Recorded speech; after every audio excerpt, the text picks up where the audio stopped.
जिस तरीके से बिजली लगाकर वो मरे हैं, उसी तरह जिन जिन लोगों ने इसमें है उसकी मौत होगी। वो तिल तिल करके जेल में सड़ेंगे, उसको कोई बचा नहीं पाएगा, ये मैं आपको आश्वस्त करता हूँ। उसको कोई जो लोग इन्वॉल्व हैं उनको दुनिया की कोई ताकत बचा नहीं पाएगा। एसपीडी ट्रायल हम 3 महीना के अंदर इस केस में लाएंगे।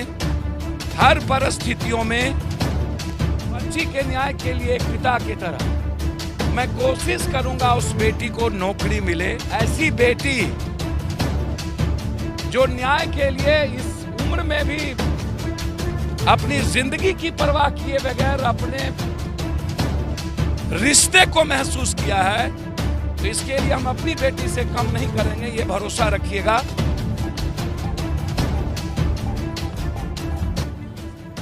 जो हालात हैं बिहार के, 4 दिन पहले हम रक्सौल में थे, एक इकलौते बेटे को गोली मार दी गई।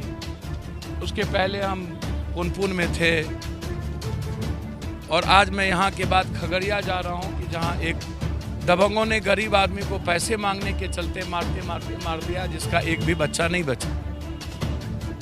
तो जो परिस्थितियां हैं, ये मैं समझता हूं कि इतना बड़ा जघन्य घटना, आप ये दोष था बच्चे का या बच्ची का, तो सामाजिक आधार पर सामाजिक वातावरण हमें बनाना चाहिए था। हम पंचायती करते, समाज के लोगों को, बुजुर्गों को बैठाते और उस तहत हम बात करते कि इसका सॉल्यूशन क्या है। बच्ची और बच्चे यदि एक राजी थे शादी करने के लिए, तो वो अपनी बेटी के लिए तय करता कि उनको किस से बच्ची को रखना है, आप बच्ची के नाम क्या चाहते हैं। लेकिन एक मासूम बच्चे का जिस तरीके से ईगो में, अहंकार इसको मैं कहूँगा कि इतना बड़ा ईगो और भीतर में डर ना हो सोसाइटी का, और इस घटना को लेकर के जिस तरीके से बिहार के लगभग के खास तौर पर अररिया, मधेपुरा, सहरसा, सुपौल के यूथ के जहन में यह बात, इस तरह की चीजें जिनकी ये लोकतंत्र नहीं है। हम ऐसे ही इसीलिए हम बार बार लड़ते हैं और हम कहते हैं कि लोकतंत्र का मिजाज क्या है। यदि हमारे जीने की आज़ादी आप छीन लें, विचारों की आज़ादी छीन लें, यदि कानून के तहत काम करने की आज़ादी छीन लें, हमारी आर्थिक आज़ादी छीन लें, हमें अहंकार और ताकत का एहसास आप करवाते रहें, सरकार और सत्ता का एहसास करवाते रहें, और आम आदमी सुरक्षित ना हो।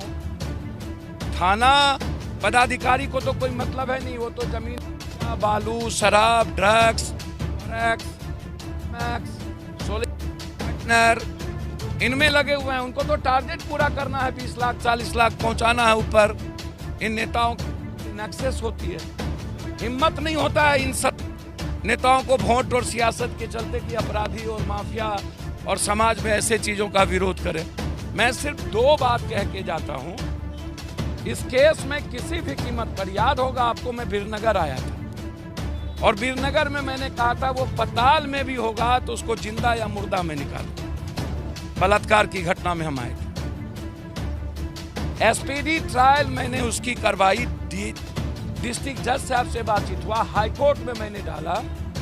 जब भी मैं जो बोल के गया हूं, आपको याद होगा, वो लाइन क्रॉस नहीं हुआ। आप भरोसा रखिए, 2 आदमी गिरफ्तार हुए हैं और उनके और लोग गिरफ्तार नहीं हुए। इनमें जो लोग इन्वॉल्व हैं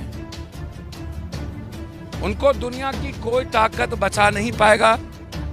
एसपीडी ट्रायल हम 3 महीना के अंदर इस केस में लाएंगे।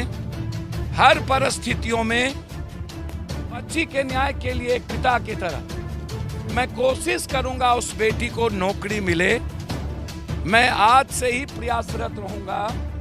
मैं इस बेटी के जज्बात को, हिम्मत को और इसके सेंटीमेंट को, ऐसी बेटी जो न्याय के लिए इस उम्र में भी अपनी जिंदगी की परवाह किए बगैर अपने रिश्ते को महसूस किया है, तो इसके लिए हम अपनी बेटी से कम नहीं करेंगे, ये भरोसा रखिएगा। कैसे नौकरी होगी इसका प्रयास हम करेंगे ही करेंगे, क्योंकि आप जिंदगी तय उनको करना है वो लाइफ आगे कैसे जिएंगे। लेकिन नौकरी के मामले में मैं कोशिश करूंगा कि इस बच्ची की नौकरी लगे, और एसपीडी ट्रायल के साथ उस बच्चे के साथ जिस बेरहमी तरीके से, जिस तरीके से बिजली लगाकर वो मरे हैं, उसी तरह जिन जिन लोगों ने इसमें है उसकी मौत होगी। वो तिल तिल करके जेल में सड़ेंगे, उसको कोई बचा नहीं पाएगा, ये मैं आपको आश्वस्त करता हूं। उसको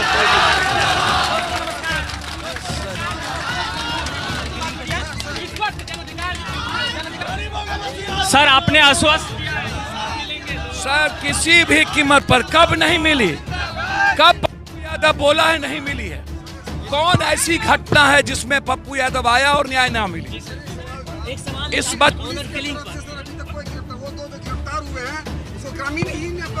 मैं वही बात कह रहा हूं, आप बेफिक्र रहें सर। मुख्यमंत्री तक को मैं हिला दूंगा इस घटना में, चैन से सोने नहीं देंगे। मैं तो आपने देखा किस तरीके से यहाँ पर जो है आदरणीय पप्पू यादव जी जो हैं आए हुए हैं और आश्वस्त कर रहे हैं सभी लोगों को, आप देख पा रहे होंगे।